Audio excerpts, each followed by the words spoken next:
Here to keep the chase going, share information, spread unity, preserve our heritage and our culture. We're trying to achieve something that you just can't catch. We're always trying to find a better way, trying to make better dogs. That's what Dixie Doggers Podcast is. That's who we are.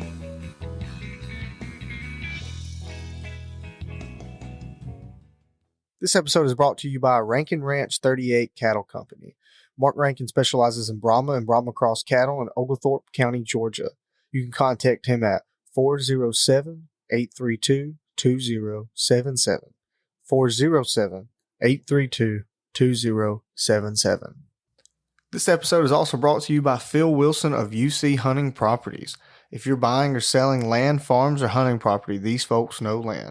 You can contact him at 678-791-3483, 678-791-3483, or visit his website down below in the description. All right, everybody. We're back here one more time. Yes, indeed. Welcome to the Dixie Doggers Podcast. We're back downtown in the shed in the backyard one more time because we still ain't done with the new studio because I can't get Nathan to do nothing. Oh, yeah.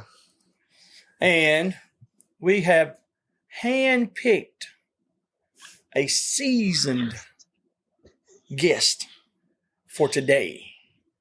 I have been knowing this fella. Some people can call him a munchkin that likes spaghetti even.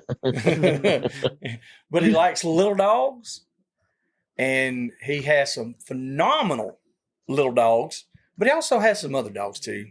He can't lie to me. I know he's got them. No. So, Yeah. but to the rest of the world, he's known as Jacob Zachary. But to me, I call him Munchkin. We just started that. So what's up, Jacob? Not much, man. Not much. Just like like I said earlier, wishing the fall would actually get here. Yeah. Do y'all have like a actual fall season, or do y'all go from hot to winter? Hot to winter. It's about 2 days. Yeah. Yeah, you got about 2 good days in there, and then it's winter and the heater comes on. Yeah, I think that's where we're at. I think our fall is today, and then tomorrow or by Friday it'll be wintertime. Yeah, or something. I don't know. Well, at least you can run dogs though. Oh yeah, we hadn't stopped running them. We haven't run them as much, but we've been running them. They suck. They suck even more, but we have run them. We hadn't caught shit, but we've been running. Oh, don't lie. You know you caught an armadillo. We didn't caught all of them. There's none left. Like, we didn't wipe that up. The population is gone. Like, that's it. You want to know how to get rid of armadillos? Call Dixie Doggers, go on a hog hunt. Buddy, we will knock the armadillos out. So what all you been up to, man? What y'all been doing? Seems like we've been messing with puppies. I had a yag litter over the summer, and then I had Hildy's about to pop, and right before terrier trials, she's gonna have puppies. So off of who? I was off of down south Max, Marc Allison. Oh yeah, I know Max. So that's actually nice. Hildy's. That's actually Hildy's uncle. So those will be line bred off of Gross Deets in Olma. I can't say Olma's last name. It takes James to say that. Yes, and James has to get to that. He's got to get in that motion. You know, when he goes to talking, his body goes to gyrating a little bit. His belly will shake a little bit, and then he'll get deep down in size, and he'll say, "Oh no, I'll put your back, I'll pinch your head," or something like that. Yeah, exactly. And he does it so well. But no, we've been doing that. And then we went to North Dakota. I may have picked last year. I picked up a setter from Tyler Sladen. Told you had other dogs. And so I've got the Yags. I've got 3 Yags right now, and then I've got German Shorthair, courtesy of Mr. William Burns. And then I've got a setter from Tyler Sladen, and getting sucked into the bird dog deal using the Yags as flushers quite a bit. And we ended up going to North Dakota and hunting sharp-tailed grouse and Hungarian partridge. And It was a fun trip. It's a long damn drive, but it's a fun trip. I bet. So we kind of Yep. jumped out on everybody here. So let's back up just a little bit. Tell everybody your name, which I've already said it, but tell everybody who you Yeah. are and where you're from. That's what we need to do first. That way people know who the hell we're talking to besides Munchkin.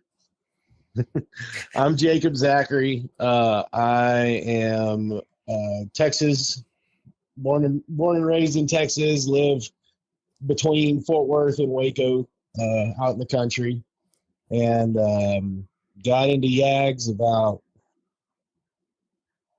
I guess, 8 years ago, 7 or 8 years ago. I got my first, and I met one a few years before that and just fell in love with it. Just a fun dog, and I planned on mainly getting it to blood track. And then when I got it and realized we really only can blood track deer and stuff for a few months out of the year, so we started doing other stuff. Mm-hmm. So mine has picked up ducks, picked up quail, picked up dove, picked up a lot of birds. And then I got into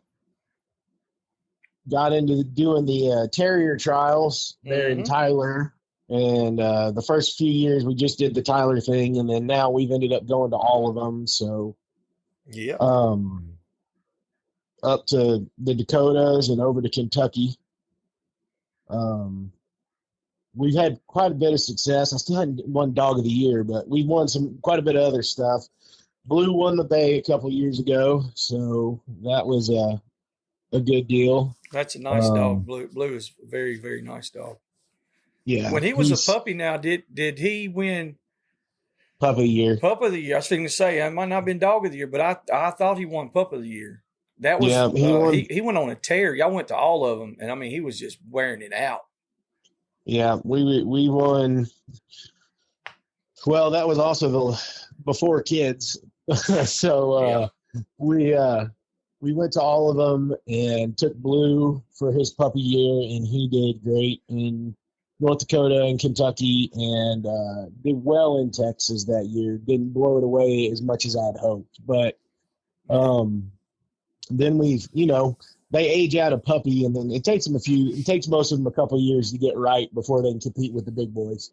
Yeah. So anyway, so this year, like I said, Blue's won the Bay. He's won some retrieves, and he's a pretty well-rounded dog. Yeah, he's a real nice dog. Hildy's phenomenal. Now when you got Hildy, and what you were saying a while ago, you were like, they using the Yags to pick up quail and pick up dove. For the listeners out there, he's being very humble when he says, picked up a few or whatever. I've seen these dogs work, and these are true bird dogs. Like these dogs get it done. It's not like having a dog you can take on a dove hunt he will get a dove and bring it back to you. I've seen Hildy just do whatever you want her to do. Yeah, when I had Hildy right, we were doing 5-handed casting like the labs do. Mm-hmm. And I actually kind of poked around to see if I could get her into a retriever, some of the UKC retriever trials and stuff like that. And the system doesn't allow it. So if that ever changes, I might have to get squirrely and get one to do it. But because you whatever you do on those dogs, you get it, you do it right. Because that's what really turned me on to him for the retrieving part. I'd seen people like William Burns. I mean, his dogs are great. And then I was watching how you were doing with Hildy. I was like, God almighty. I was like, this dog is just really, really blowing it out of the water. As far as the retrieving part. But now she was well-rounded as well. She would do a little bit of all of it. I think Blue was probably more versatile at a better level. I would Blue's say overall everything better. Hildy is pretty much a bird dog. Though that being said, she's getting freaking rougher as she gets older. Dude, I think it's all of them's like that. I'm serious, man. Like Oscar, once he got like 6, 7 years old, he went from baying, because I was proud to have a yak terrier that would actually bay in the woods, even on a hog that wasn't real big. And then, dude, he just got where he would you get there and he would just cut all to pieces. and he's just growling. He's just whooping everything. I'm like, dude, what is wrong?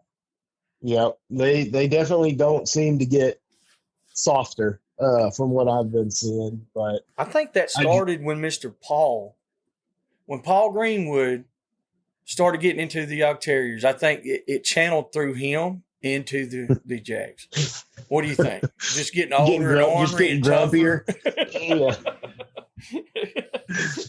I mean, you say that, but he had one of the best band little dogs around, as far as not getting cut up and actually standing there and baying. Yeah. So, what was that? Emmy Lou? Yes. Yeah. Boy, that dog right there would get it, son. Yeah. So, but no, it's fun. Like I said, I got into it thinking I was mainly going to blood track, and you kind of realize that if you're gonna, my belief in it is you're never going to beat a specialist at their game. So if you really want a blood track and that's all you want to do, there's probably better choices than a YAG. They're a little ADHD. Go a good hound, is probably where you're going to end up if you want to do it full time. Mm-hmm. But I got the blood track, and I just was like, man, let's try this. And then it was like, heck, we're just going to take them and do everything. And so I actually last year guided some quail hunts over blue as a flusher using the pointer and a flusher. So, I've done all that. Hildy's picked up more ducks than blue probably, but that's just because I shot more for her. So anyway, that's that's a lot to do though with them, because not only that, now you do all kinds of other hunting too, right? Yeah, just bird hunt. You do a little bit of everything. Yeah, we catch a few pigs, nothing like y'all, but we catch a few pigs, and and then we definitely go on coon patrol. Mm-hmm. Go in, especially in the summer. That's about all you can do. Go check some feeders in the middle of the night and put them out, see if they get on something. Keep them near the creek, as hot as it gets. But people don't understand how much fun that is. Oh yeah, going on a critter cruise. There's not much more fun than that. No. Though I will say that's the only time, and Nick Fox can back me up on this. That's the only time I thought we were going to see James Mill get shot behind the mall in Somerset, Kentucky, talking to a homeless man while we were trying to catch coon. And Nick and I are just sitting there covering our eyes going, this is how we die. This is the end. And he just talked to him like he comes to church every Sunday. Yeah. And Brother James. Yes, it is. So, but no, people don't understand how fun just doing a critter cruise and catching coons and heck, you catch a grinner here and there. No big deal. Yeah. We're talking about the terrier trials now.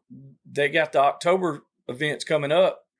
Yep, October 26th, 27th, and 28th. Right on. So it'll be in Texas. the evening. Yep, in Tyler, Texas, at the Boars Nest. American Doghorn Museum is there. Y'all need to go see that. Yep. Mr. Paul's got that place set up real nice. So all you listeners out there, y'all make sure. I mean, even if you don't have terriers, that you work all the time or anything like that, you can bring your dog, and they also allow other breeds to compete. And it's not a you win a trophy or so. It's not all about money. It's all about working dogs. Yeah, and even our trial. So guys who are hard into the hog bay should know, like it's not like it's not like Earl's. We're not baying for money. They're working dogs, comparing dogs, and they're judged differently too. Yes, they're judged a little looser. Yeah, because like so like if one of them grabs a hold of the pig, we give it just a little bit more time because they're a lot smaller dog. They don't cause all the damage or anything like that. Lookouts, little quick glance outs and stuff. They're not docked as hard because, I mean, come on. These little dogs Yeah. are sitting there just bouncing around. It's number one. I don't know if you could keep up with all that junk. I've judged a few of them, but it's, you gotta judge them a little differently. But it's fun. Yep. I know the last one we went to, Snotty Graves showed up, and he went home with a Jack. And he goes to all the bigger bays, the one that Jake puts on, Downsville and Uncle Earl's and stuff like that. And he came out there and he left and he went home with the terrier. Now he's got one. I forgot. I remembered Snotty came. I didn't realize he went home with a dog. I have to check up on that, see what that's doing. I think he's blood trailing with him. Is he? It's fun. Now I haven't talked to him since I don't know. It was one of the bays earlier this year. Yeah, but I hadn't talked to him in a while. But anyway, he wound up getting him a York Terrier. So we'll be back after a quick break. And now, thanks to the sponsors and friends of Dixie Doggers. Animal Housing Solutions. Boars N Broads. Crockett Taxidermy. Hardcore Hog Dogs. Southern Cross Cut Gear. Ada Y Transport. 4L Kennels. The American Doghorn Museum. Unique Hounding Hunting Supply. Hogbaying.com. Tuskers Magazine. Mud Creek Hog Dog Trials.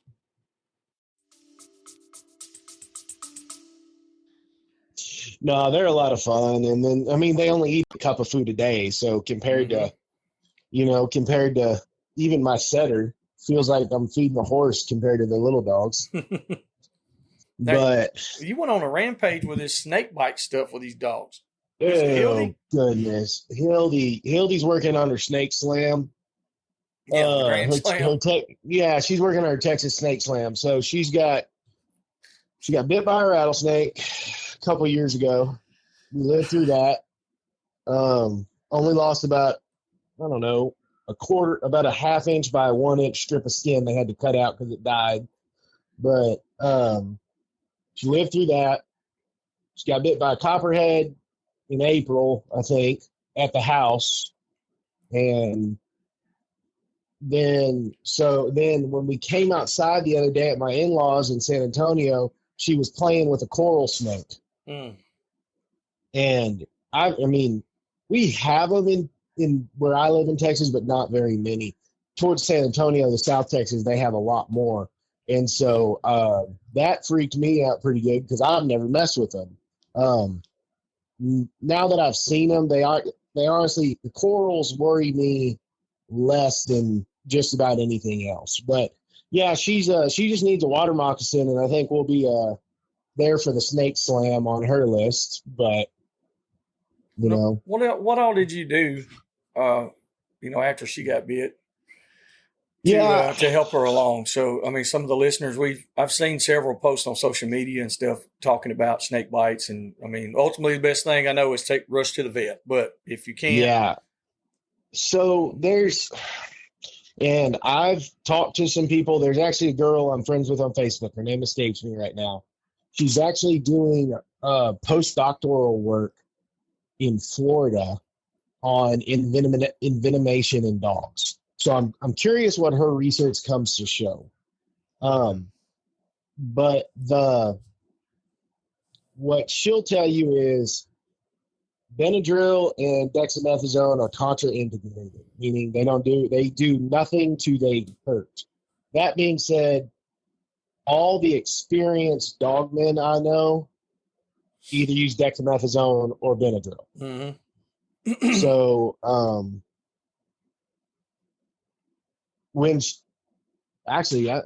don't even remember. The first thing I did with the rattlesnake, because I knew it was bad, I never got to see that snake. I would have liked to, but it was the fang marks were very far apart, and I would have liked to have seen how big that snake was. We were near Coleman, Texas at the time, and I knew that vet was very experienced. They treat as many snake bites as dang near anybody.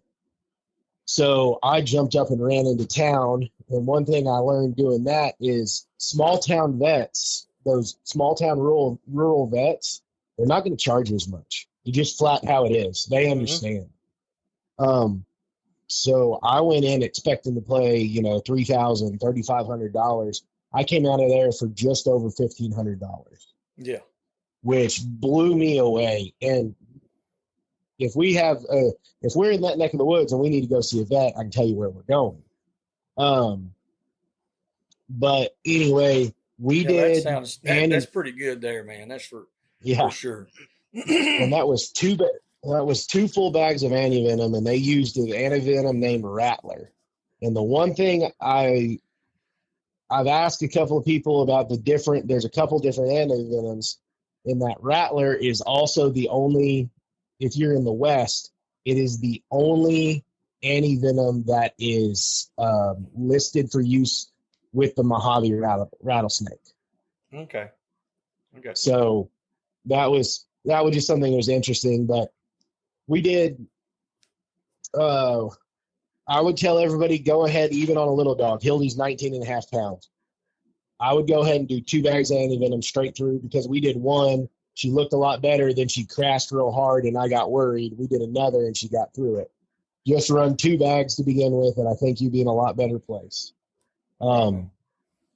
As far as the copperhead, I gave her I gave her some Benadryl and 2 cc's of Dex and put her in her kennel with water.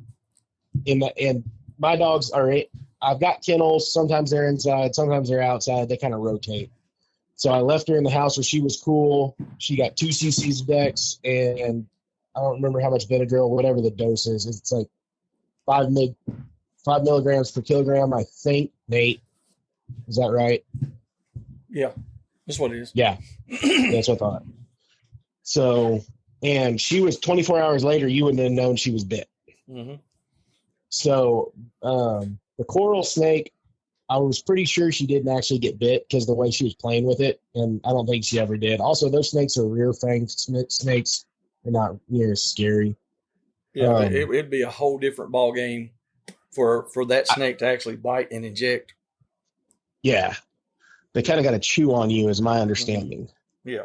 So, well, that's why I brought it up, because, like you said, there's people that are doing these understudies, and I've seen where there was a few people and they were saying that, Benadryl and Dex is not going to do anything for a snake bite. And hey, I get it. That's what science is showing in front of them. But I do know for a fact, and I'm not telling anybody to go do that because I'm not a veterinarian, but I know how I handle mine. And I've never lost one. And I know a bunch of old dog men, like you said, that have been doing this for years and years and years. And that's pretty much the recipe right there. Yeah. And I actually think when I got the copperhead bite, I may have, before I done anything, called Boogie. Yeah, I mean that's who I would be calling. There ain't no doubt. But no, it was interesting. It's been apparently it's been a snaky summer here, because Hilly got bit by the copperhead. One of her puppies got bit by a rattlesnake and made it. Went to the vet. I don't know what all they did. I wasn't as in touch. And then one of her other puppies that is here pretty close got bit by a rattlesnake. He gave Dex, put it in the kennel. 3 days later was fine. Yeah. Now you always have the how much did they inject? Yeah, you can't quantify that. The other thing I've talked to some of my vet friends about is,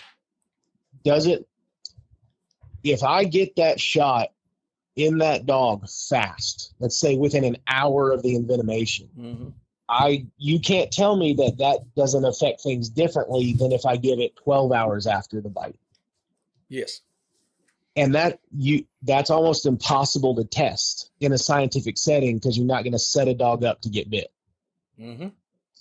So I think there's some stuff in there that you almost can't test, but that's I'm with you on that. I'm with you 100%, because unless they take these different snakes of all different sizes, say they take 5 snakes, say five rattlesnakes, one that's a foot long, one that's 2 foot, 3 foot, 4 foot, 5 foot. And then they take the same dog, and it has to be bit by each snake and fully recover from time to time. Well, and then then it would build up immunity. So therefore you can't have the same test subject. So you'd have to do a different subject each time. Yes. And then when you're doing a different test subject in each time, well, then you're adding too many variables for it to be. Yeah. Listen, I got to sandbag a little bit. I don't know nothing about that shit. You know what I'm saying?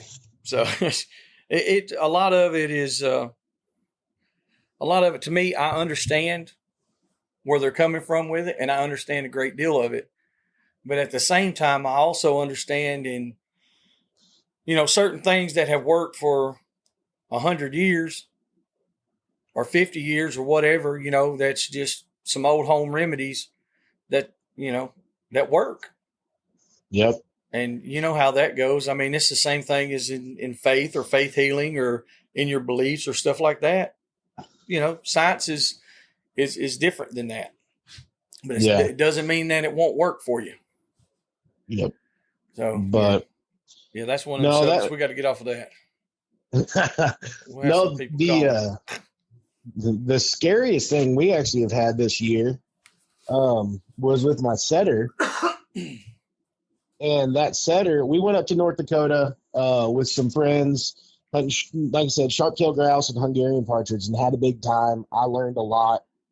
That's some different country, let me tell you. It's interesting.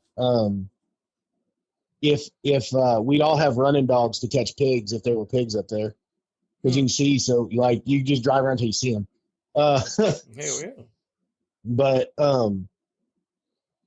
well, funny story. We were driving around looking for birds, and we actually saw a pair of pigs. And now let me be clear. These are farm pig shoats. Yeah. Just out wandering. And I very much considered being the only guy to catch North Dakota hogs with Yag Terriers. But I wasn't sure how close the house was. I thought that might cause some strife. So I decided not to do that. Sometimes it's worth it, man. Sometimes it's worth it. It would have been cool. But it would have been. So anyway, we're up there, and one thing you'll hear those bird dog guys talk about, and I've never heard about it in hog dogs. I can't believe it doesn't have more. Mm-hmm. Is dogs inhaling grass seeds, speargrass specifically, foxtail, and what's the other one? Canadian rye. Those three grasses especially. And you start hearing the stories. Friend of mine, Tyler, had one go in a dog's foot and come out dang near in her butt. Just went all the way up. They'll migrate. They just drill through a dog like a porcupine quill. We'll keep going in. Same deal. Hold on a second. Were y'all smoking something up there? That sounds crazy, Jacob. No. Went in his foot and come out his butt? Yep, came out just low right of the butthole. Or right around the bunghole. Jesus. So I've never heard of that. Yeah, so they migrate is what that's called. And so I actually found out through this whole rigmarole, my setter's granddad had one go in the back of its throat, get caught, didn't get inhaled, got swallowed, caught in the back of its throat, went up through its throat, went into the spinal column, paralyzed it. They had to put the dog down. Yeah, how come we haven't heard more about this for real? It's a thing in bird dogs and in field trials especially. Mm-hmm. So I have a dog. We're hunting. I mean, we're a long way from home. He kind of goes off feed. That's the only thing I saw to begin with. And, sometimes traveling dogs, they don't eat right. So I'm not too worried about it. And he hunted great Thursday, but didn't eat. Friday, he didn't hunt as good. He seemed a little off and just drove home. Everything's fine. Just seems a little off. He's all right. And if you gave him like a hot dog, something he really wanted, he'd eat, but he wasn't eating kibble. And he just seemed wrong. You know what I mean? You just know your dog. He's wrong. Well, I called a buddy who just graduated vet school and said, hey, I'm worried we may have a seed because I've heard about this. Actually, somebody in camp the year before had it happen. And they spent, taking it to the college, and the thing about the seeds is you can't see them on x-ray and you can't see them on a CT. You have to do an MRI to identify them. So that's not cheap. And there's probably one in your state. So like for me, I'd have had to gone down to A&M to get an MRI. And so anyway, I was worried about it, and then I wasn't real sure if I was going to take him in. I was like, no, maybe just got some bad water. And I woke up early one morning, and he was still laying on the bed because I had him inside because I was worried about him, and his breathing was just off. It wasn't labored. I could hear him breathing, and I can't normally do that. You know what I mean? And I was like, we're going to the vet. We go to the vet and take x-rays. We can't see the foreign body, which is what they're going to call it. We can't see the foreign body. We can't see any of that. But his left lung is almost collapsed. There's so much fluid. So the vet's looking at it, and he's like, buddy, I know you think it's a foreign body, but I don't see any proof of it. He's telling me he's worried it's like left-sided heart failure, creating fluid. It's like all these things. Maybe it's congenital, and it just happened when you ran him hard. And so we're just kind of shaking our head, not knowing what to do. And I call Tyler Sladen, who bred the dog, and I'm talking to him, and he's talking to me, and he's like, buddy, I'm telling you, that sounds like a grass seed. Hang on. Let me call somebody. He hangs up, and he calls an old vet, ironically named Dr. Mills, no relation. Wow. That's called Dr. Mills. Yeah, it was just funny, Mm-hmm. And this guy he's retired vet, but his practice was on the prairies, and his hobby was running pointing dogs in field trials. So he's seen this a million times. And he said and Tyler gets his phone number, shares it with me, and said, hey, he said, just call him. No problem at all. And I call him, and I start explaining the situation, and he's just like, yep. And then I start to say what my vet thought it was. Man, he's worried it's congenital, and he cuts me off. And he's been real polite since then.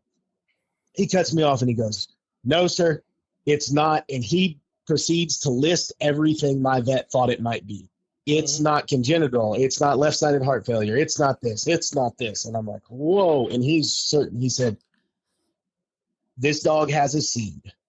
It's in the lung. And he goes, how much does the dog weigh? He says, write this down. He gives me the treatment plan. Hey, you want to give him this. You want to give him this. And then he goes so far and says 99% of the time, this is the bacteria. And I've got it written down. This is the bacteria. It doesn't, when you do a stain, like a normal stain, like they do to identify bacteria in fluid. Yeah. He says it's stain resistant. It'll look like the fluid's completely clear. So it looks clean. It looks like it's just this miscellaneous fluid the body's producing. And so I call my vet back and I say, hey, call this old man, talk it to him through it. I really want to try this, because if it was any of that other stuff, what are you going to do? There was no treatment. Yeah. So he was like, hell yeah, I'll call him. And he was great about it. And that's awesome right there, because you're not going to find a lot of vets or doctors in general that are even going to take that advice. Yeah. They're going to feel you have, offended them. Yeah.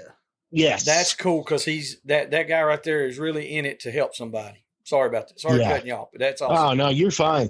That's actually funny. That vet buddy of mine, he was in my little sister's wedding.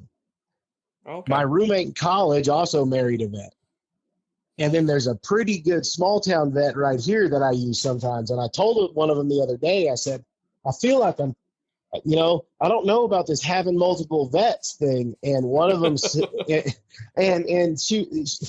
my buddy's wife was like, don't feel bad about it. It's perfectly fine. Sometimes you never know when one of us is going to be out of town, doesn't know, somebody has experience. And I said, yeah, but it feels like having multiple girlfriends. And she was like, it's not. It's fine. And she actually told me, she said, if a vet has a problem like that, that's a red flag. Yeah. You should that's a red flag. Yeah, anyway, man. So they start giving him antibiotics, but before they do that, they go in and they tap his chest. And I wish I had the video, but I don't. They pulled 1,040 milliliters off this dog's, the left side of this dog's chest. Holy shit. Yeah. So think of a 1 liter soda, not the big 2 liter, the 1 liter, the big one you get at the gas station. That was in around his left lung. And they pulled that off of him. And then we started him on antibiotics. Within 12 hours, he was eating like crazy. Within 36 hours, he was being a pain in the ass. He felt so good. Wow. Now, what that vet said is because that thing's still in there, that grass seed's still in there, he's got to be on antibiotics for at least a month. And what'll happen is the body will just wall that off, apparently, and dissolve it, something. That's crazy. So, yeah, that was. So when you're coming back, it's another reason not to free feed your dogs. Yeah. Feed them, watch them, see if they're eating. Don't just free feed them. Make sure you know what they're taking in, and when they go off feed, I mean, dogs like to eat. If they go off feed, something's generally wrong. So I'll just look this up right quick on the Ultimate Pheasant Forum, and it's called Grass Awns, AWNS. Yep. Awns is the correct name for those grass seeds. Yep. That's what I was looking at. I was like, man, this is really, I don't know. It's got my attention here because there's been times where I've had dogs and stuff happen. And like you said, it reminds you of this, but it's not. Or it could be this, but it's not. And then there's nothing that you can do for it. But the whole time it could have been this. Yeah, grass. And those field trial guys say that, like, anytime you've got very driven dogs, like our hog dogs, whatever, those dogs are going to want to hunt. And they'll hunt to the point, so they'll hunt even though they feel crappy, even if they won't eat. And that vet said he's had dogs just lights go out, middle, just keel over, done. They had a seat, nobody knew. Yeah. And that's what they're saying here. They might have lumps, like, look on their body or something. Yep. And it could be on the ears or whatever. And we have had dogs where, you're petting them up or after a hunt and you're like, man, it feels like a little knot right there, but there's nothing there. And then eventually it goes away. But is it going away or is it migrating? Because it might be at the other end of the dog.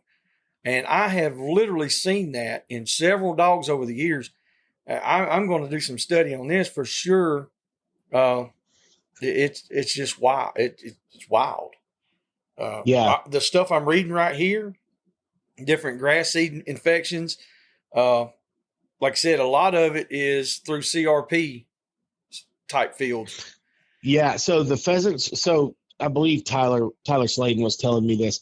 Pheasants Forever puts Canadian rye. Now, nobody likes foxtail. That's pretty much, the farmers hate it. Everybody hates it. But the Canadian rye is in one of the pheasant mixes that's very popular. Yep. I just read that. Yep. One thing you got to remember, though, a lot of the time pheasant hunting doesn't happen until a little later. And all those seeds have blown away. They've fallen down. So in the winter, it's not nearly the issue. It's this fall transition. It's these early hunts in the fall that causes issues. But I'm also wondering, so what we call speargrass in Texas, I don't think is the same speargrass. What we call speargrass in Texas is Texas wintergrass. And it makes a little spear. You can pull it and throw it at people. That's where it comes from. And I've had speargrass dig for damn sure through my socks and get into my skin. Yes. And that does that in the summer, as soon as because it grows up during the winter and it seeds out in late spring and dries out and drops during the summer. So I've wondered if we have more of it than we think, but I don't know. It was a wild ride, but he seems fit as a fiddle now. He's raring to go. What kind of antibiotics and stuff did they do? I'll have to look. That's cool. You can just text it to me later or something. But I was just curious. Yeah, I'll text it to you. TG something sulfa. Okay. Which I found out I think is actually Bactrim. Mm-hmm. It's like the regular, it's the generic form of Bactrim. And then the other one starts with a C, but it's not clindamycin. I'll text it to you. Cephalexin? No, it's not cephalexin. No, if it's going to be for bacterial infection, well, just whenever you find it, it ain't no big deal. Like I said, I was just checking. I got it right here. Oh, you got it? I think so. I texted it to my vet buddy.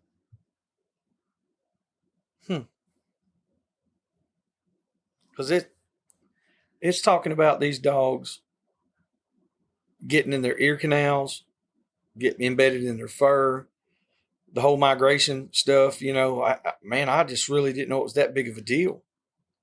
Yeah, clindamycin. It was clindamycin. Clindamycin, okay. Yep, clindamycin was the main one, and then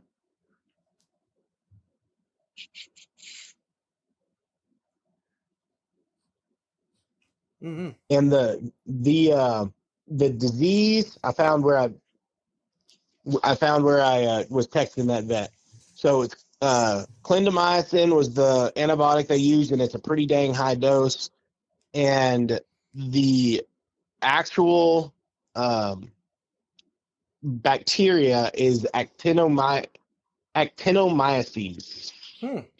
So it's actinomycosis, and he said it's really hard to identify because when the vets try to do their normal process and they use a gram stain, it doesn't stain. It just kind of rejects the stain. So it just looks like you have basically like imagine pus with no bacteria in it. It's just fluid. So that was it was a bit of a wild ride. And I'll say this, I will be spending a lot more time with like a flea comb after we bird hunt, just, making sure there's nothing caught up in there. I don't have real long-haired dogs, so that it's not hard for me, but yeah. But now how much does that affect the longer-haired dogs as well? Is it more prevalent? I wonder. I mean, it's just something, it's things that I wonder like that, because we were talking about dogs earlier, and I was telling Nate, like, he asked me, he was like, would you rather have the Catahoula Bulldog cross or a bird bull cross? And me, I like the bird bulls, but the main reason I like them is because they take the heat better. But generally, I like a bird dog with a longer coat. So that, therefore that goes into the breeding program.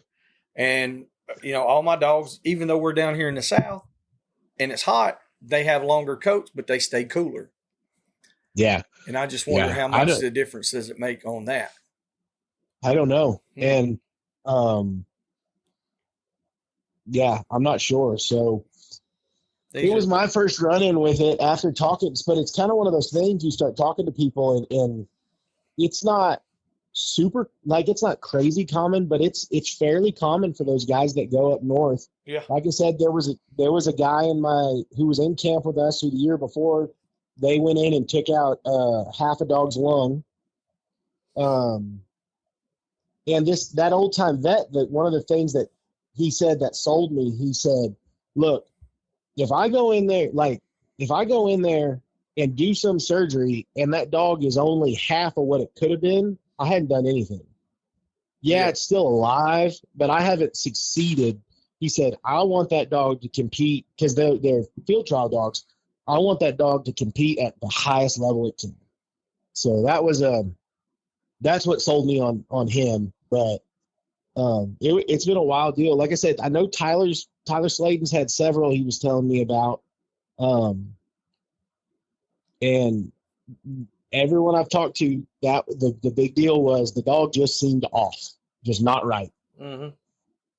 And So you got to pull that fluid off their lungs and get them on antibiotics. And they said most of them, their bodies can handle it if you give them a little help. Yeah. So, Yeah, like I said, I'm sitting there reading some of the stuff on it as we're talking, and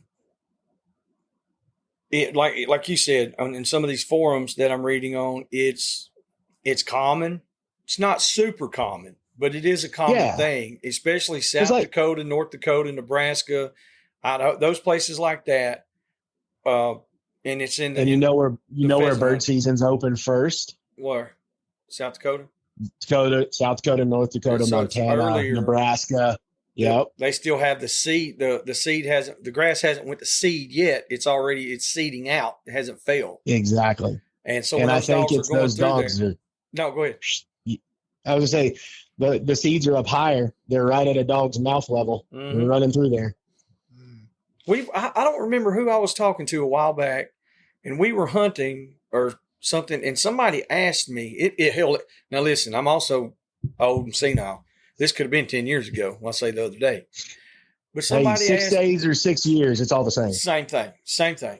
So they were asking about the dogs in the grass fields like that, because like we'll have some little areas, and it's grass, knee high or whatever, maybe a little taller, and the dogs it's just above their head or right at head high, and they're running through there with their mouth open. And dude, they got those grass seeds all over their tongue and their nose, face is covered. And I've wondered that. I'm like, how does that not get in their nose and in their throat? But, I'm sure it does at times, but I thought maybe they just were able to ingest it and digest it and move on. Well, I think most of those seeds are soft enough. It's just not an issue. They do. They just swallow it, squeeze it out, whatever. But the Canadian rye is a big problem. Yeah. So, and like I said, I don't know how many other grasses are really tend to do it, but it's definitely, it's on my radar to watch for now. Oh yeah. Without a doubt. Did you hear about us talking about the blue-green algae a while back? No, I don't remember if I did. So when we went up to North Dakota, everybody told us like, hey, do not let your dogs get, unless you see movement in the water, or it's like a clear, clean looking pond. Because it's the prairie potholes. There's so much water up there, it's crazy. Like every little rise has a pond in the bottom with 3 ducks in it. Like every one of them. They said just don't, unless it's a big lake that you see the water moving, do not let them in there. It'll kill them dead. Yeah. Ooh.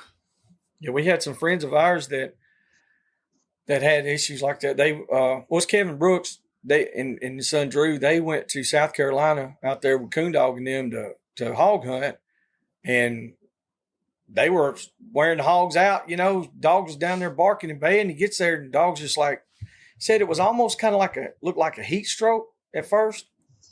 Yeah. He said, but then. He said the dog hadn't been out long enough to even get hot like that. But then another dog done it. What was it? 4 of them altogether? 4 or 5 total. Yeah, something like that. For the weekend. And they lost. They wound up losing a couple of them over it, man. So it was – now we're big on the water part, but we always watched it because of Giardia. Yeah. Every little stream here where we're from is in the mountain part. It's, hills, whatever you want to call it. It's crystal clear, cool water, But there's always somewhere that's going to have beavers and river otters. And so we pay close attention to that. Like you said, if that water's not moving, I don't want the dogs drinking it.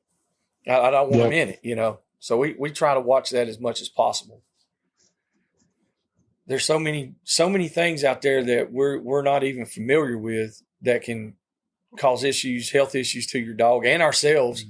And we're just not familiar with them, It amazes me. Well, and the thing that was wild to me is like, this is a known thing in the north, let's say the north central part of the country, right? In bird country, this is a known thing. Why the heck doesn't my brand new A&M grad know what the signs are? Yeah. Like, you'd think they'd share some information, but apparently they're from A&M. Jacob. Oh. I said there's going to be some people that say that. I'm not going to say that. Uh-huh. There's some people that would say that. I'm not going to say that myself. You know, At least they're not from Missouri. At least they're not from Missouri. At least they're not from Alabama. Roll Tide, not. Lost to Vanderbilt. What? Yeah. Jesus Christ, that was horrible. I don't even watch ball games. And I got all beside myself, son. I was in there hooping and hollering. I was laid back in my recliner. Well, I wasn't hooping and hollering. I was moaning and groaning, really. And I had thought I was going to have diarrhea. It was an upset for real. It was bad. Yeah. So, this has been an interesting year. Alabama is not. I don't know what's happening. They can knock out the number one team and can't even whoop a ranked team, a not ranked team. And like I said, I don't even watch football, but that just got me stirred up when you said about A&M. Anyway, so. But no, I get what you're saying. How come the new vet, the new graduate, doesn't have this information on hand? Yeah, you'd think they'd go to these old vets and be like, hey, what is hard to diagnose things that we need to know about, that we need to, and I mean, I could go on a whole tirade probably about there's not a lot of money in saving dogs from that because you can't give them much but antibiotics. Mm-hmm. But so the research gets done where there's money to be made, but that's neither here nor there.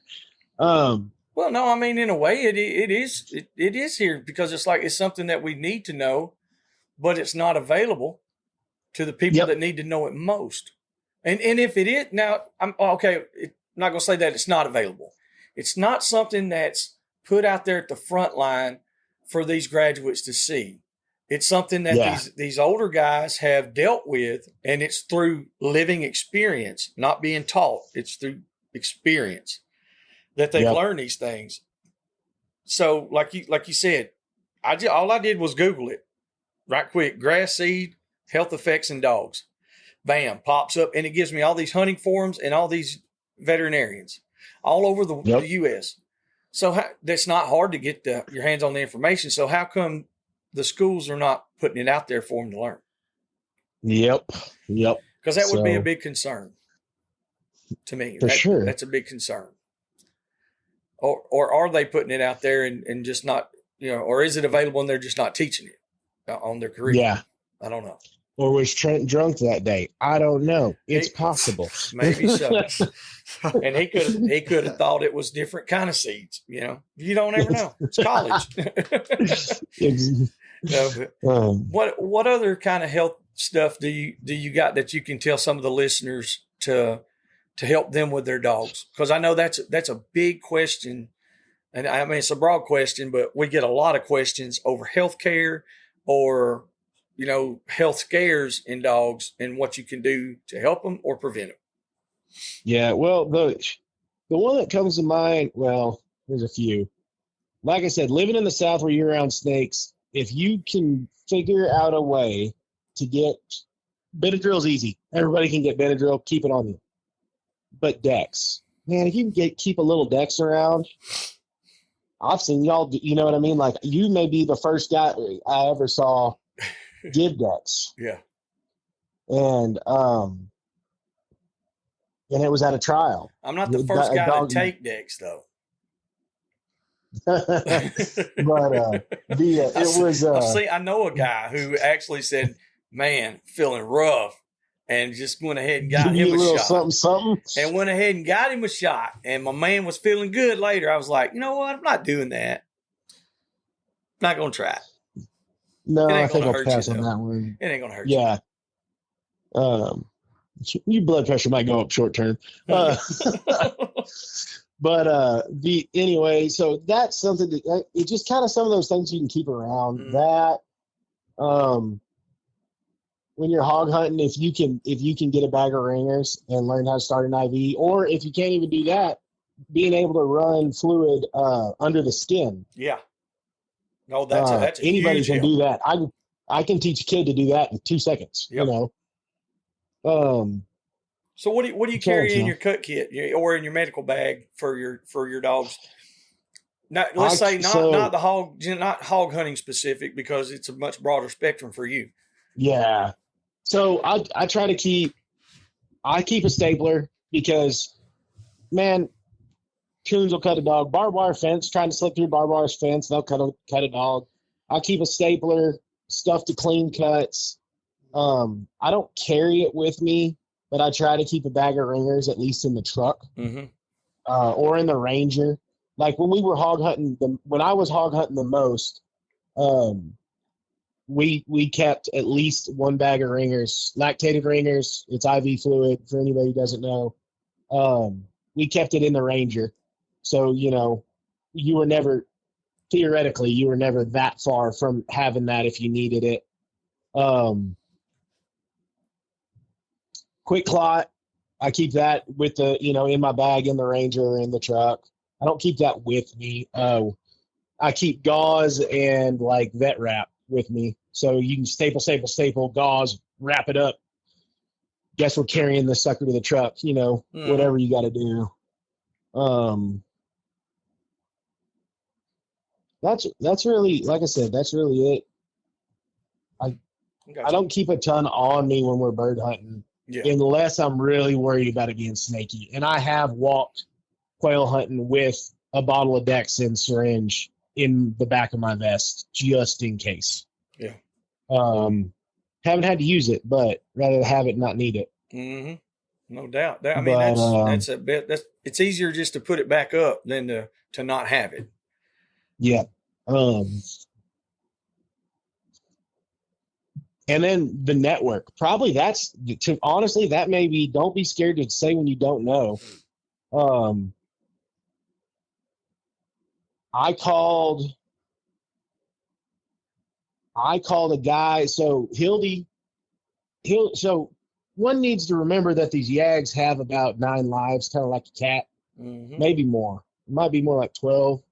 So Hildy's had the rattlesnake, jumped out of a deer stand, a like 25-foot deer stand after a bobcat, fell out of a Ranger going 50. Like, I've got a whole list of stories that she should probably be dead. But having this last early spring, still cold, we were out just kind of free casting around the family place looking in West Texas, trying to catch coon or whatever. And she got down a hole, which Texas guys don't put a lot of dogs in holes. There's too much rocks. It's too much work to dig to. But it happened. She got down a fairly shallow, but she got down a hole with a skunk and got sprayed face. You know what I mean? She got, I ran over there hoping it was a skunk, hoping it was a coon, and then smelled it, and then reached down, grabbed her by her. I could reach her tail, grabbed her tail, and ripped her out of there. When she came out, she wasn't unconscious, but she was dead. She was out on her feet. Damn. Smoked her out. Yeah. Well, so then you start digging into that whole deal. There's quite a few dogs down in holes that get killed every year by skunks spraying them in a hole. Yeah, man, that shit's nothing to play with. Well, it's acid, and it basically does acid burns on their lungs. And so as soon as I pulled her out, I called Nick Fox, who, if you haven't had him on, you need to. Yeah, I got to get Nick on. Me and him, we talk pretty often, but we got to get him on here. Yeah. So Nick does a lot more putting dogs in holes than I have. And Nick, same situation. Nick wasn't sure, but he gave me, and I can't remember her name. He's going to kill me because he's fairly well known. He gave me the phone number to a lady who has had Jack Russells forever. And, she's dug more holes than we've ever seen together. Mm-hmm. And she sent me she emailed me a printout of like, hey, watch for this. This is what you do. And, it surprised me. I didn't realize how serious that could be. They get in a closed space. It can be a bad deal. Yeah, real bad. I'm so glad we don't have to deal with skunks. We've only saw one in this county. Yeah, and now you can cross into Winston County. We got a place we call Skunk Holler. It's just like one little dip in the road, and it's no shit. Anytime in the past 25, 30 years that I can remember, there's a skunk laying there dead on the side of the road. But that is the only place I have ever seen them seen a lot in Lamar. Yeah, now I'm talking about even that's anywhere within, say, 50 miles of us. Yeah. Yeah. Between, say, 50 miles, we've only seen one skunk. That's wild. When I moved out in the country from the city 3 years ago now, Mm-hmm. we had been here 4 days, and Hildy and Blue caught 2 skunks under the house. Oh, Lord. I'll tell on Blue. I know you like Blue, but Yes. if you want to find a skunk in your county, collar that sucker up and let's go. He is a skunk. I think he killed 6 last summer. Not this last summer, but the summer before. I think we killed 6 around the house. Oh, shit. Yeah. Well, I knew he wasn't scared of no skunks. You've told me that before, but I didn't know he was just like a skunk killer. Oh, he is a skunk hound. Now, is Rufus? Is His daddy. Okay? I think is he a skunk guy or a porcupine guy? Rufus. I don't know that Rufus has run into a porcupine. I know he'll kill a skunk. Okay, it's skunks. Yeah, it's skunks. So, now you were talking about Nick gave you some lady's name. Now I know a lady named Lynn McPherson, and she's very knowledgeable and stuff like that, going to ground and stuff. And she's had Jack Russells and all different kind of dogs. She's been at quite a few of the terrier trials too. yeah, I've met her. Mm-hmm. I don't think that's who this was. I think But I'd Lynn have to go back and check. And every year they do I think it's called the Magnolia Classic, and it always winds up at the same exact time as it might be Uncle Earl's or one of the Downsville shows. And I've wanted to go for the past, ever since I met her, and I've wanted to go. But so this year, I'm gonna try to work it to where even if I have to, I can go to both. It might be one day at this one, then one day at the next one. And I'm gonna try my best to work it where I can go up there.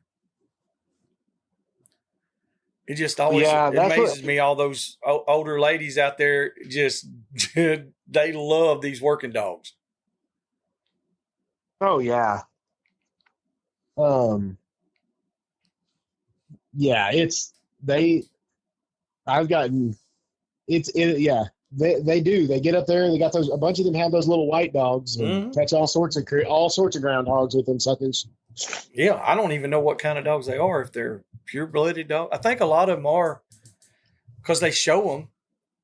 Yeah, I think a lot of them are Jack Russells, but I know there's also, I've heard of guys they call them den terriers, and I think they're just kind of mixed up little like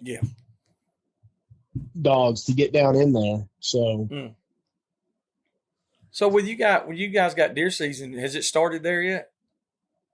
It's bow season started not this last Saturday, but the Saturday before. Okay, I didn't know. Are you gonna do any blood trailing this year? Blood tracking? I will if somebody calls me or if I shoot something, but I tried to do it for the public, and the public is just not fun people.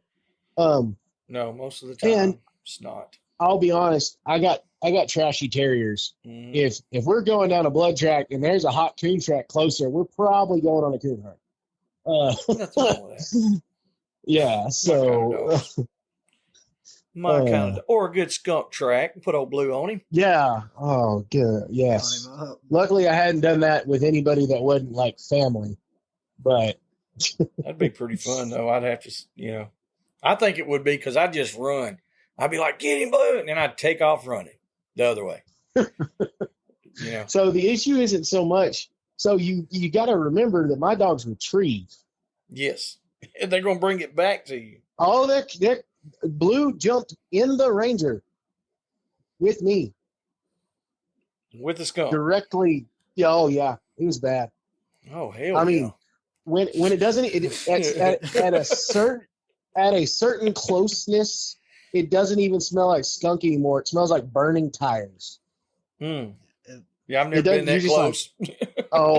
That smell can penetrate metal, I swear. Can. and your garment collars are ruined forever. You're done. It's soaking to that plastic, all that oil. Guarantee you it will. Yep. It's I replaced the claw. I replaced everything I could, short of buying new units. And on a warm day, if you go out there and smell them, you can still smell it. Yeah. So I got a horrible story about a skunk from college. So my now brother-in-law, my college roommate at the time, we went up to Tennessee and we killed a skunk.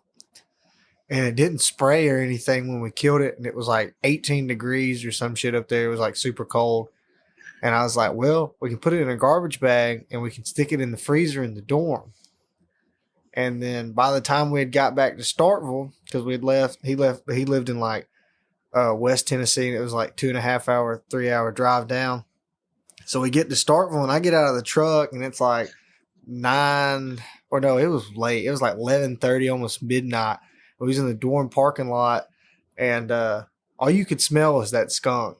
And I was like, Logan, we can't bring that thing inside. I was like, they'll kick us out. I was like, they ain't going to play with it. He's like, what do you want to do? I was like, well, I really don't want to throw it in the dumpster either. I feel like they might really get upset about that. I was like, we're going to ruin somebody's week. He said, what do you mean? I said, hang on a second.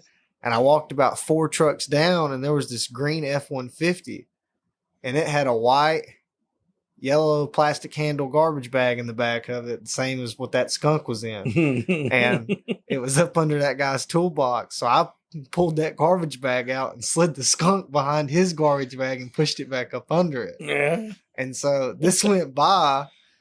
All right. And so I want to say it was like Friday or Thursday when we walked outside, we finally didn't smell the skunk anymore. So that poor son of a gun drove around for like 3 or 4 days with a skunk in his truck. So fast forward to my senior year of college. I'm in a class and I'm talking with this one guy and I overhear him telling the story of how 2 of his buddies in his friend group put this skunk in his truck. And I was like, hang on, what are you talking about?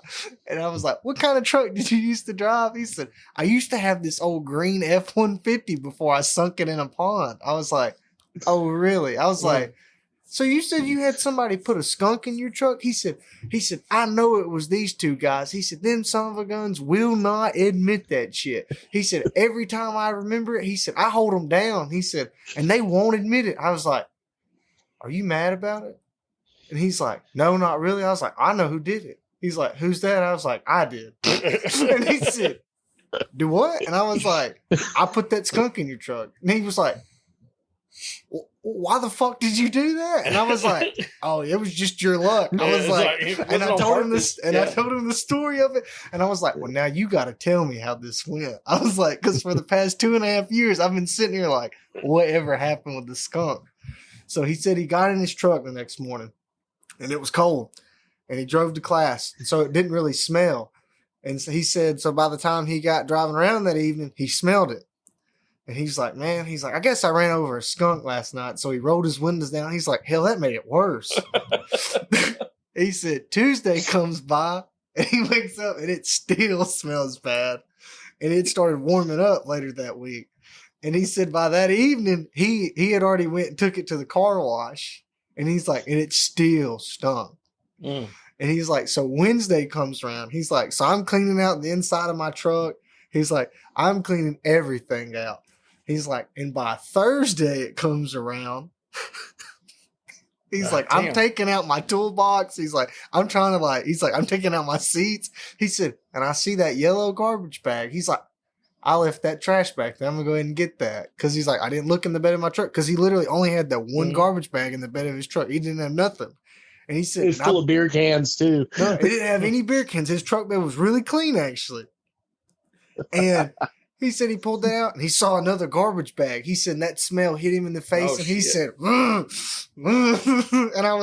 he said, I was so mad. He said, I threw the skunk away. He said, and I ran up to the dorm. He said, and I immediately, he said, me and those two guys that I suspected it being almost got in a fight because they had been riding around all week. He's like, I know one of y'all put a skunk in my truck somewhere. He said, I looked up under it. He said, I was looking in like the dash. He's like, I was trying to look in my fender wells. He's like, I was convinced they had put one in there. He said, and I just could not find it. He said, because I kept seeing my garbage bag. He said, and I didn't think nothing of it. Yeah. That's funny. I might have had to take you outside and try to whip you. Yeah, that's what I would have. He thought it was the funniest thing ever. Well, I mean, I guess after 2 years of beating your buddies up, it's like he's then got all his aggressions out, so he's kind of calmed down. He said, why'd you ask me if I was mad? I was like, well, I wasn't going to tell you I did it if I was mad. He's like, who was you going to say? I was like, I was going to blame it on my roommate. I would have said, no, it's them two guys for sure. I've seen them guys do it. They were out. I was outside drinking beer, and I swear, I know it was them. They done it. I would have blamed it on their asses quick. I think he was blaming one of them was Oliver. Oh, was it? I blamed on Oliver in a minute. Anyway, Oliver probably did. If you didn't do it, Oliver would have done it. That's for sure. So, Jacob, you got any stories like that from college?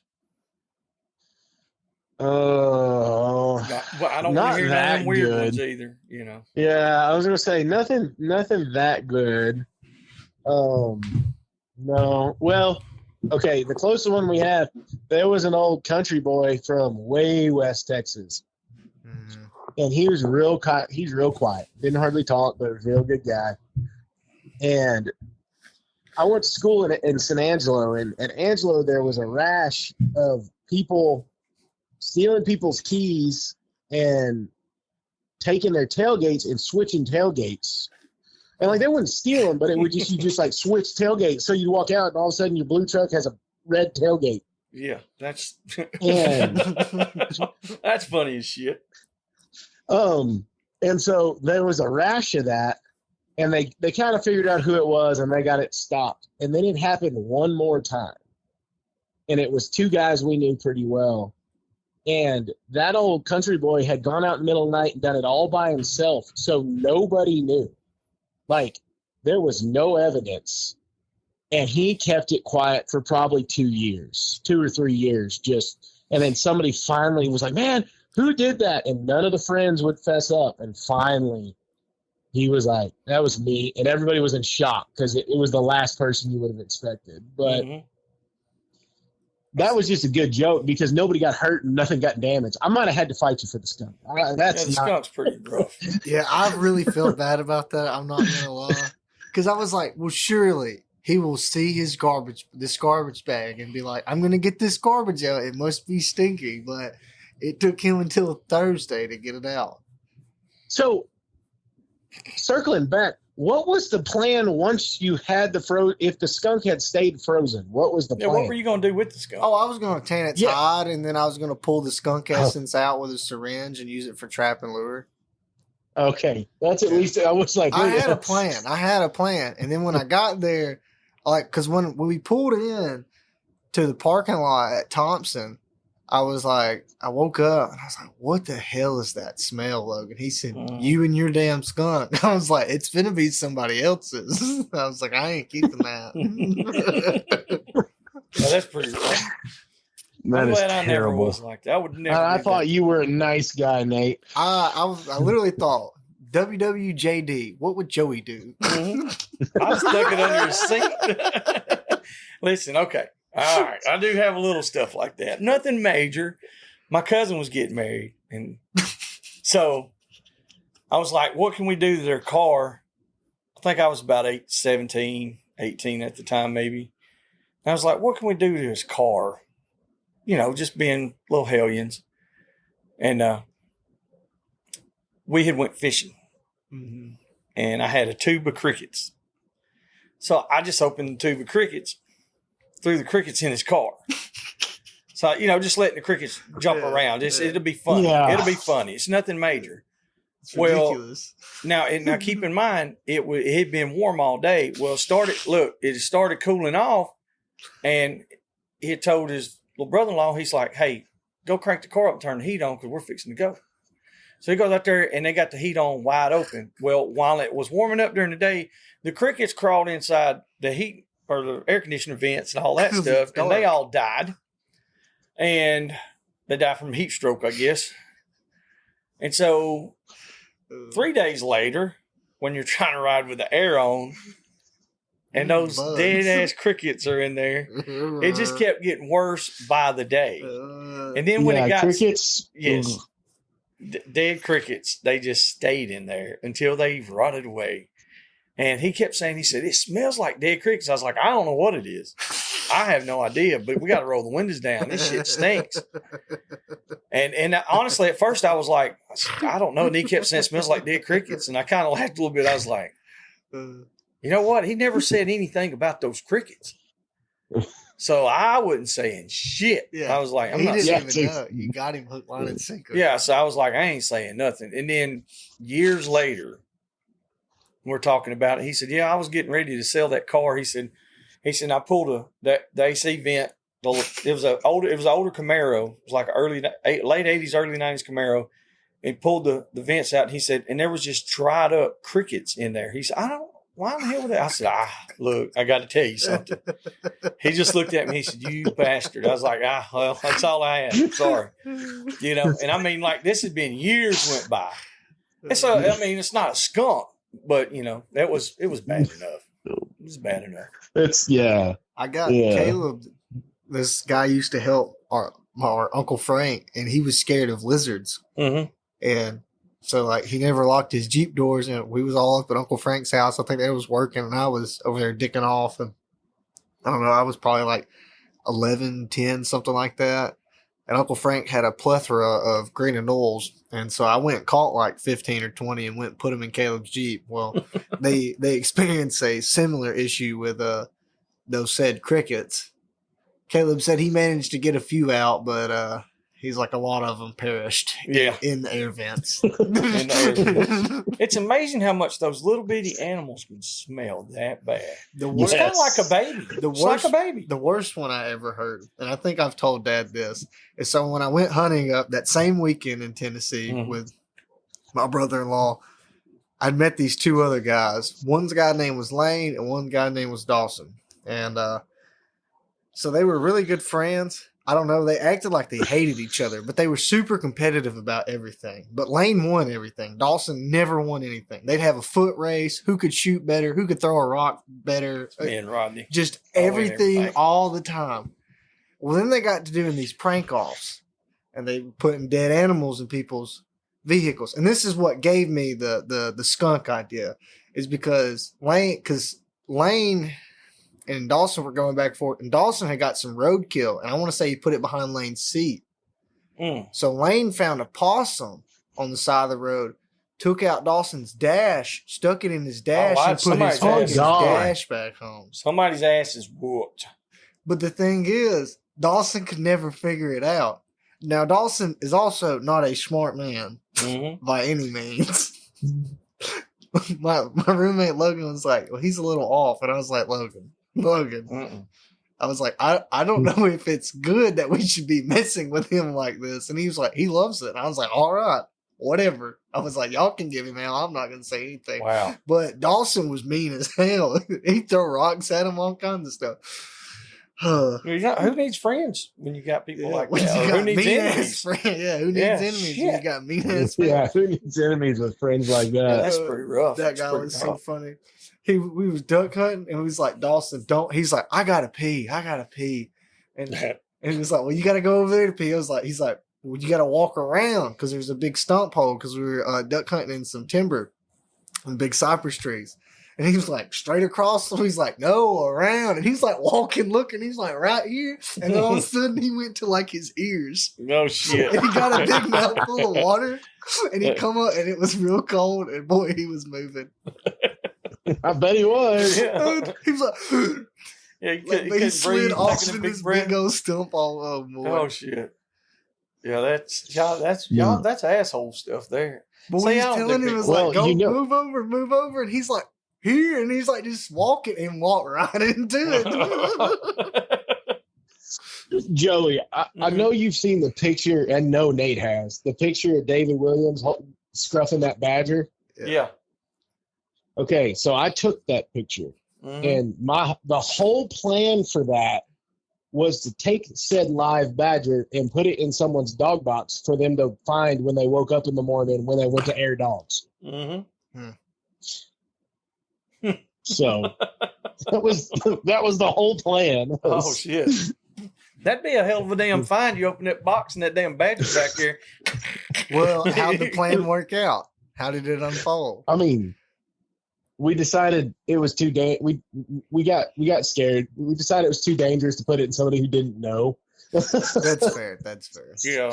No, that's a good So thing, really. A coon, Yeah, it was questionable. Mm. Badger, yeah, probably. I don't know. best not. Coons are mean as shit. But coons are great because they make a lot of noise as well. God. They'll get But they'll yeah. scare They'll the eat piss out of you. Shit, they'll bite you. That son of a bitch will bite you hard. yeah. Ask Lance Criswell at trials. Oh, I know. Yeah. He was like, "Don't worry, I've done this before." And Yeah. then he got bit, and he looked at us. He said, "Damn, I did get bit." Yeah, I told you, we were all standing there. It was like, Lance, that son of a bitch is going to bite you. He's like, I know, I do this every day. And he said, "Oh, he's biting me." He said, "Oh, shit." And but he really didn't make a big reaction. Of He's it. like, "Oh, he's biting me." Oh, that's so much fun. William thought it was like, I'm pretty sure William was there. I Yeah. think that's who was William standing probably by. Yes. William would have bit him too. Yeah. William Burns is feral. A little bit. Yeah, that's yeah. Him and Alvin for sure is feral. Oh shit, Alvin's got rabies. Some cunt's got trichinosis. He got giardia He hand rolls and smokes unfiltered cigarettes. and drinks whiskey. That's all you need to know about Alvin. Did you see where I commented on his post picture about my dog Martha? about his designer jag? That's my dog. You know yeah, that, I right? know. Yeah, that's He the gets one. mad at me because because he was like, I got this pup for you. Oh, And so he wanted me to beat the door down and get down there. I was like, Alvin, I don't know when I can get there. So he sends me Monkey. I've got Monkey. And I've had Monkey for a year. Can't get a breed, of course. Oh yeah. I don't know what the deal is. But anyway, so he's been posting these pictures and then he messaged me. He was like, I can't get a damn peep out of you. He said, you won't say shit about this dog. And so yesterday or today, I don't even remember when it was. Yesterday. Yeah, he made a post and I was talking about him being top dog. You know how he was about the red Jags. You know, the red Yog Terrier. the designer jag. Yeah, designer. I was like this. And I made him some collars and nameplates and I put Alvin Thice, National Designer Jag, #1 producer. And that's what, yes. Like, I mean, that's on his nameplate. So he got him from me. He was like, you son of a bitch. I was like, hey, I'm just, that's what friends do. And so Balls and strikes. I'm just calling balls and strikes. that's it. That's and not just one. I did a whole line of them. I don't remember how many I did. Ain't no telling. It was a bunch. Oh, that's But now funny. you got to understand our friendship. It is different, which you do. You know Alvin very well. So Yeah. I might get a picture of him. And you already know him. And it's like, what are you doing? He's just weird. But he's feral, 100%. So I thought of something that I have a bone to pick with Nate. Yeah. Mm-hmm. So Nate has recently gotten married, correct? Mm-hmm. And I haven't had a chance to meet her. Yeah. And I messaged Nate about, hey, I got a puppy that you might want. And we're having a conversation. And somehow, in a separate conversation with his wife, I get thrown under the bus for bringing more dogs to Nate's house. I hadn't even met her. Don't get me in trouble. What? Hell yeah, put a skunk in your toolbox. You better watch All it. I'm saying is guilty by association. That's all I got to say. And now, see, he's learned very well. You see that, right? When you get knee deep in shit, it smears on everyone around. That's you. right. Just start flailing about. That Alvin did that shit while one of the first times we went to Oklahoma. He was like, "You want this yellow pup?" I was like, "No, not really." He was like, "Sure." I was like, "Yeah, I'm sure, man. I'm pup full."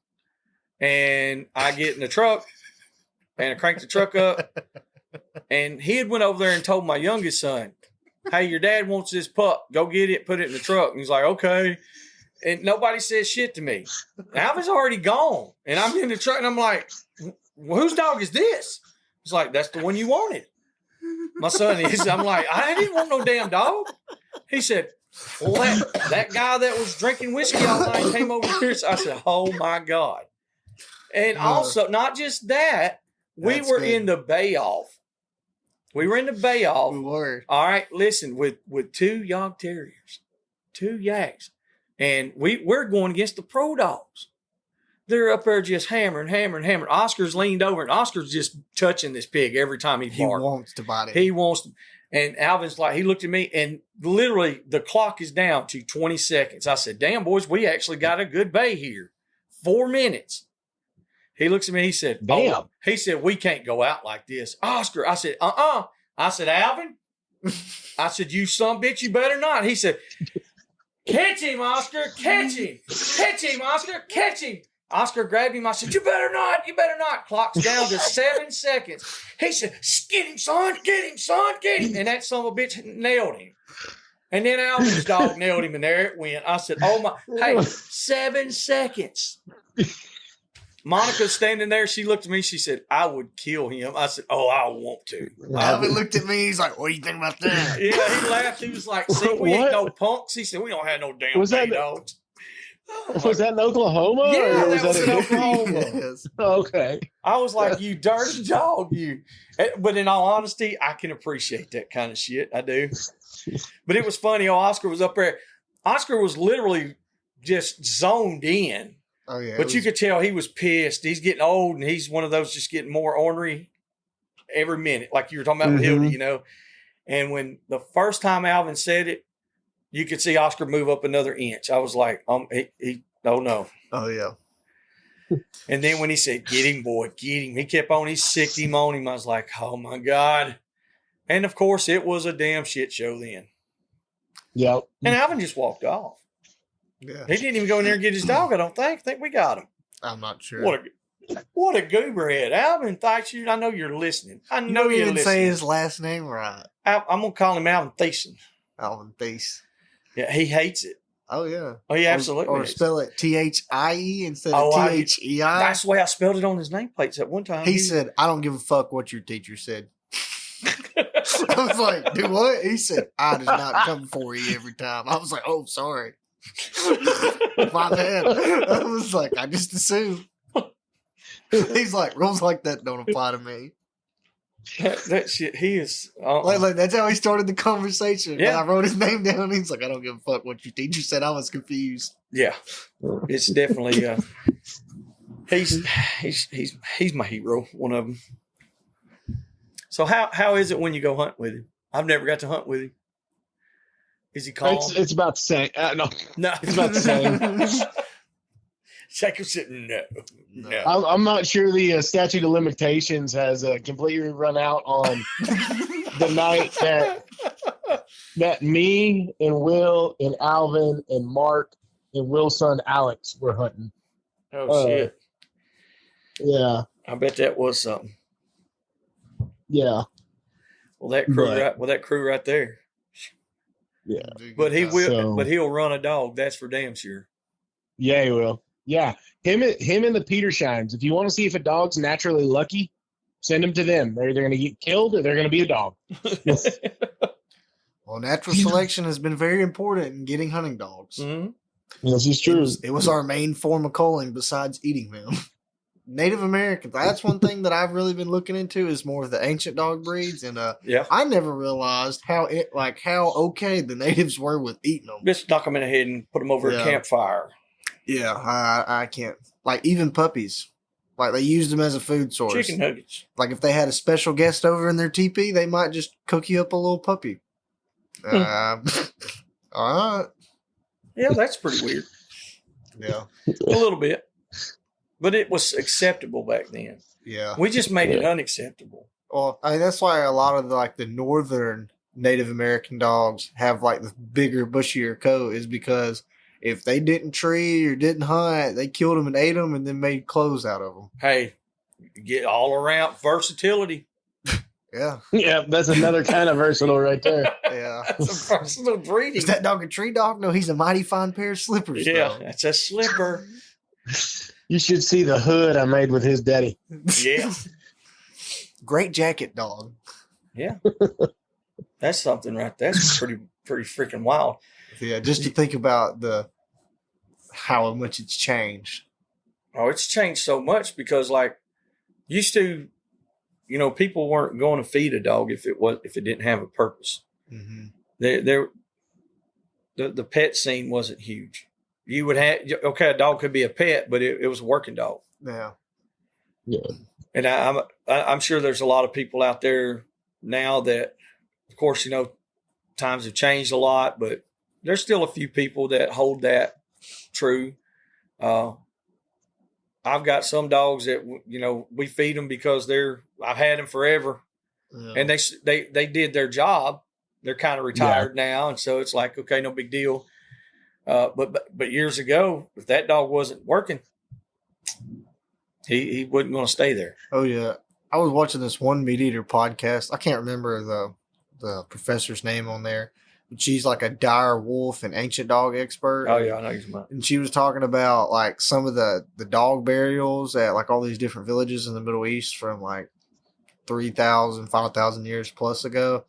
And she was like, there might be two piles, and one of them's just a pile of like disregarded bones where they were eating these dogs and culling them and stuff like that.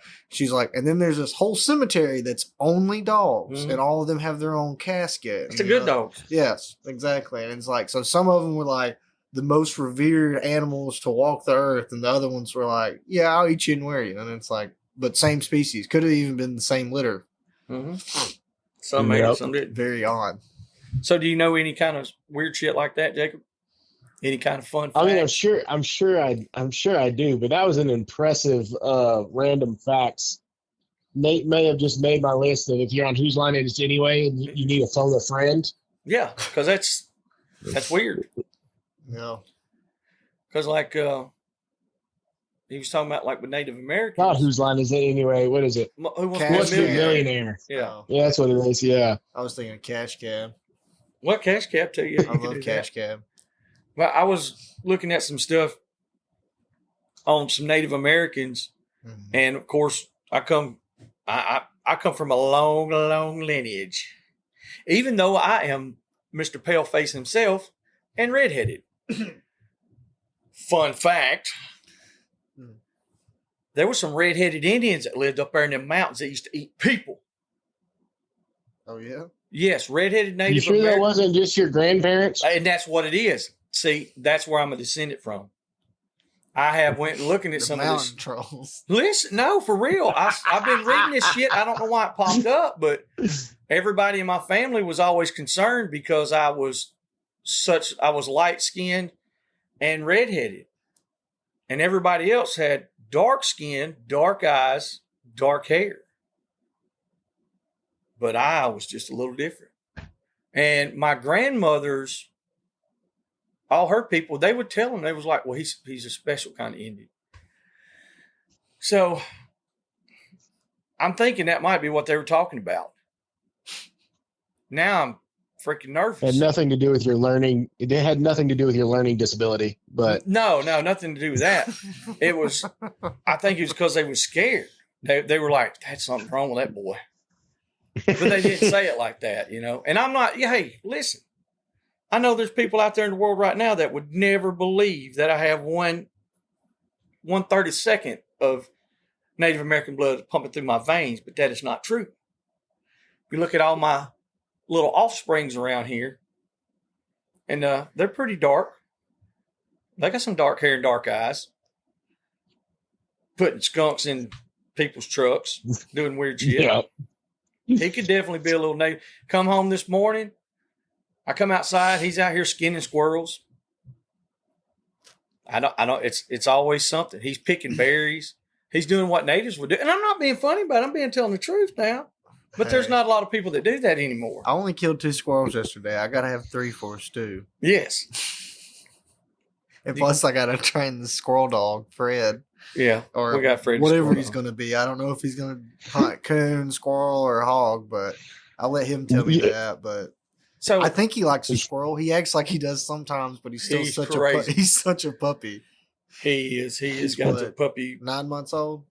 Yeah, he should be trying to get out of it. He just turned 10 months old. But God, he's not. He's just staying with. So with Jacob, I know you have trained a lot of dogs over the years, or quite a few dogs, and done a very good job. What are some tips that you could give some of the listeners out there right now on just some basic obedience on dogs? How to handle them and how to, we done got off on all kind of other crazy shit. We'll get back on some dogs here. So, as far as to me, the basics go a long way. So, and every dog, if you look even at what they're doing on that. So to me, the highest level of training in dogs that you really see consistently are the military working dogs. So the dogs that are going in on, parachuting in with Delta operators and SEALs and all that stuff. Those dogs are, they have multiple jobs, and so they're going to bite people. They're going to find bombs. You know what I mean? They'll track. And even people used to say, "Oh, nobody just treat trains." Well, those dogs are all started nowadays with treats and a clicker. So it's just a tool. Don't get wrapped around the axle about any tool. Just use it and understand how it works. So with puppies, my big deal, I'm going to reward them, especially when they're little, for making eye contact to begin with. So when you're calling them and they come and they look at you, give them a treat. We're going to start with that. And it just makes them more aware of you. And then I was raised with our house dogs. The first thing you always taught them was sit. Well, the more I work with puppies, what I have started teaching before anything is place. And yeah, so what I'll do is I'll get a mat or a real something pretty big that they can jump up on or walk up on, and it's different than the floor. That's all it has to be. And you're teaching them place, and they get up on there, you give them a treat. Get up on there, get them a treat. And the reason that I do that, there's a couple things, but the first thing is it gives them a very clear space of on this is okay, off of this isn't. And if you do that, then you can, when someone knocks on the door or whatever, you can tell them to place, you can send them somewhere. And what that does is instead of every time you talk to that dog, they come to you, they learn that is okay, that sometimes when I talk to you, going away from you is fine.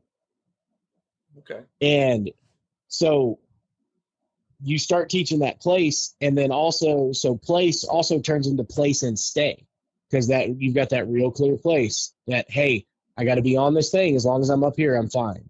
And you can start working on stay. And then and then all of a sudden you're sending them to different places to place. So I'll make a little triangle, and they'll go from a chair over to a cushion, over to something else. And then doing that, what it does is they're not just sticky to you every time you make a noise. You know what I mean? You've seen people and Hildy was a prime example. I'll tell you right now. Hildy, when I first got her, I was too scared to let her get away from me. So every noise she made, she'd come and sit at my ankles. Well, that's how you create a bootlicker out of one that's not. And so that way, teaching place, you can teach them, hey, it's all right to go away from dad here. I can go over there. That's fine. And so I base a lot of my training around place, actually. And then you end up using that to do a lot of things. You can use that to send them on blind retrieves. Use that to, get, going, anytime they're going away and getting rewarded for going away, you got a better chance of them getting gone and finding something, even as a puppy. But yeah, I do a lot of my training. My puppy training is actually focused around place. And then that turns into sits. Then that turns into here, place turns into place and stay, and then here. And those three are what I base most of my puppy training on, which, like I said, the way I was raised was sit. Mm-hmm. And it's just way clear. It's way more clear to them when they have that thing to go to. Yeah, I could definitely see that, because it's the same thing with me. I was raised, sit. That's the first thing you teach Yep. them. And my old dog Lily, that's what I started her out on. But there were so many times I was like, I know this dog is way more than what I'm letting her be. Mm-hmm. And it was like I knew there was. When I say phenomenal, this dog was a whole nother deal. Like, it was. I wish people could see it. She literally was one of those dogs. She trained me. I'll put it Yep. that way. But I wish I had known some of these other things about place and stay. And because, she was an American Pit Bull Terrier. And at 2 years, I was talking to some guys about some labs one day, and we sent her on a blind retrieve on a duck. And they were like, what in the fuck is going on here? I was like, she'd never done it before, ever. And they were like, holy shit. I was like, I don't know. You just tell her what to do and she'll do it. Like I said, she trained me.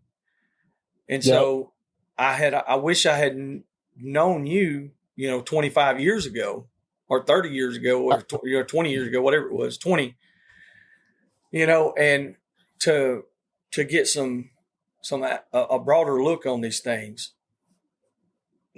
Yeah. It's so helpful. The technology has come so far, social media, all these things, and having somebody like you to be on our show right here, and just that little bit of information there. If somebody truly is listening and truly wants to do something, they can take that little bit of information right there, and it'll change the way everything works.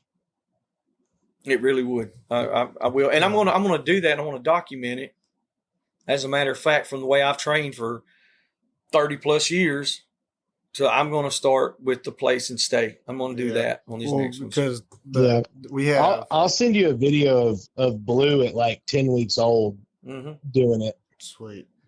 Well, because we have 3 young and up and coming bulldogs, and I've trained them the old school way, and since then, Dad and I have heard from some other people about the place and stay, which I've known about, but I just never done it. Just never did it. Yeah. And so we think maybe with the bulldog and just having to place on top of the dog box and place anywhere really, I think it would be at least much more effective for your catch dogs for hog hunters. And so definitely want to work with some of that, because I've done just the sit and the stay, and some dogs do it, some dogs won't. And I think definitely the place will, like you said, have enough change to let them know the difference. Because trying to teach puppies just to stay after sitting is something else. Yes. One of the coolest pit bulls I've seen, I don't know if you know him. His name's Joseph Carter. He's on YouTube as the Mink Man. Yeah.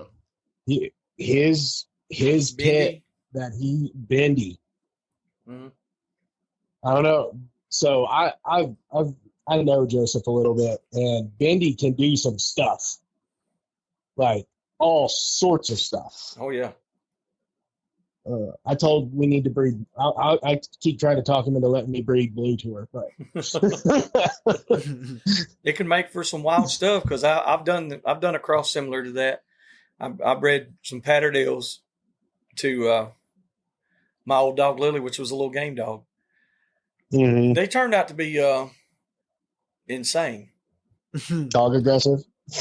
I think only one lived to be 16 months old.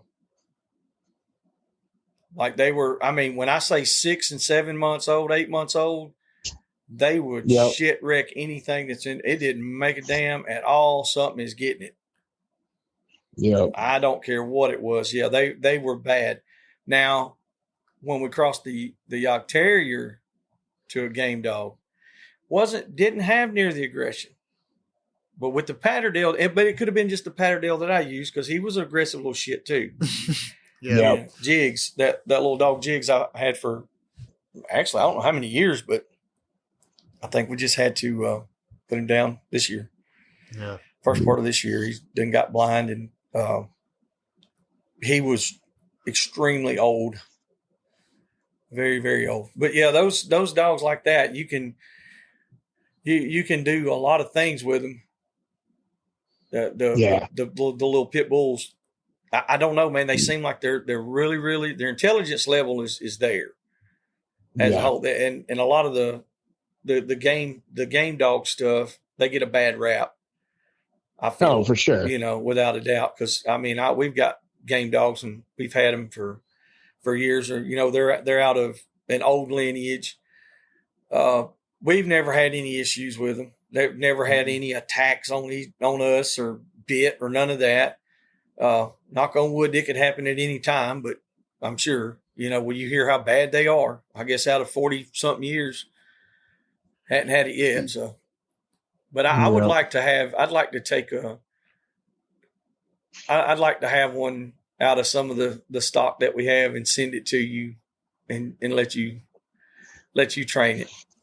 I think that'd be pretty slick. Because I know you got, like I said, you sent me that video of Blue when he was like 10 weeks old. Yeah. I know. He's a little bitty sucker doing it. Little bitty. And you sent it. That's right after I hadn't known you very long then.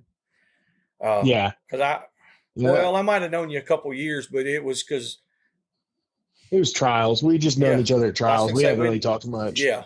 Because I was still shocked. I was like, dude, that dog is so little. Like, it's a tiny little thing.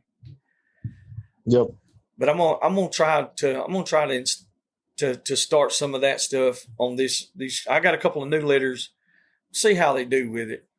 I might take a couple of them that I'm gonna feel like that work good for me that I'm gonna keep and put them through the paces there. I'm gonna offer some to some hunters that I know and get them out there. I can't keep all of them. I wish I could, but there's no way. But I got to keep that bloodline going too. So you know how that goes. Yes, I do. Anything, well, gentlemen, Mama just say, came in and gave me the high sign and said, we got to put a baby down. That's it. Don't put the baby down, Jesus. Let him go to sleep. Go to sleep. I know, man. Listen, we appreciate you. And you tell Miss Ruth that we said hello and thanks for letting you get on here and talk with us. Yes, indeed. And one of these days she's gonna have to jump on here and talk with us because we all know who the boss is. Yeah, that's right. Ain't no Mama doubt. ain't happy. Ain't nobody happy. Right on, brother. Hey, and don't forget, after deer season goes out in February, that's when the best hog hunting stuff is. So you come see us. Yeah. We will. We'll see. We got a little one due in February 20th. So this year may be a little difficult. Right. Oh, damn. Boy, you better slow it down.